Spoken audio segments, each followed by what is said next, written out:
ಇನ್ನು ಬೆಳಗಾವಿಯಲ್ಲಿ ನಡೀತಾ ಇರುವಂತಹ ಅಧಿವೇಶನಕ್ಕೆ ಪೊಲೀಸರು ಭಾರೀ ಭದ್ರತೆ ಒದಗಿಸಿದ್ದಾರೆ. ಅಧಿವೇಶನದ ಕರ್ತವ್ಯಕ್ಕೆ ಒಟ್ಟು 6,200 ಪೊಲೀಸರನ್ನ ನಿಯೋಜನೆ ಮಾಡಲಾಗಿದೆ.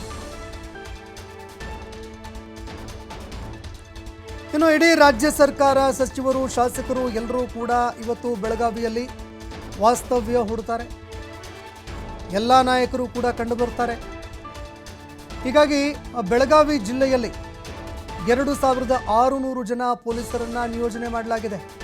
ಬೆಳಗಾವಿಯಲ್ಲಿ ಭದ್ರತೆ ತೀವ್ರವಾಗಿ ಹೆಚ್ಚಳ ಮಾಡಲಾಗಿದೆ. ನಗರ ಪೊಲೀಸ್ ಆಯುಕ್ತರಾಗಿರುವಂತಹ ಯಡಾ ಮಾರ್ಟಿನ್ ಅವರ ನೇತೃತ್ವದಲ್ಲಿ ಭದ್ರತೆ ಒದಗಿಸಲಾಗಿದೆ.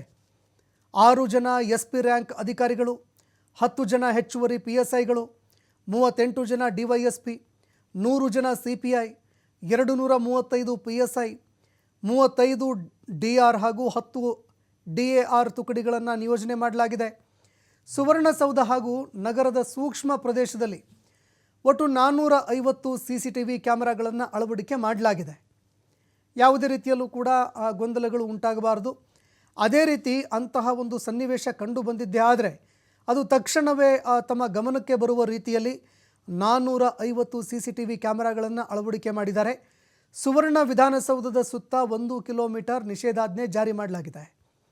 ಸುವರ್ಣ ಗಾರ್ಡನ್, ಕೊಂಡಸಕೊಪ್ಪ ಎರಡೂ ಕಡೆಗಳಲ್ಲೂ ಕೂಡ ಪ್ರತಿಭಟನೆ ಮಾಡೋದಕ್ಕೆ ಪ್ರತಿಭಟನಾಕಾರರಿಗೆ ಅವಕಾಶ ಕೂಡ ಮಾಡಿಕೊಡಲಾಗಿದೆ.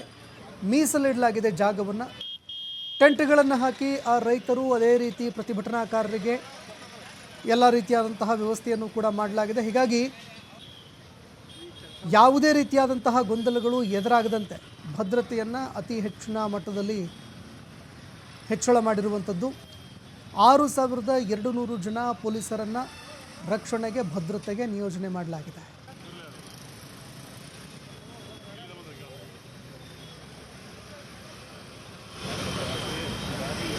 ಇಲ್ಲ, ಮಹಾಮೇಳಗೆ ಯಾವುದೇ ತರ ಅವಕಾಶನ ನಾವು ಕೊಟ್ಟಿಲ್ಲ. ಆಲ್ರೆಡಿ ಪ್ರೊಹಿಬಿಟರಿ ಆರ್ಡರ್ಸ್ ಕೂಡ ಮಾನ್ಯ ಪೊಲೀಸ್ ಆಯುಕ್ತರು ಪಾಸ್ ಮಾಡಿದ್ದಾರೆ. ಮತ್ತೆ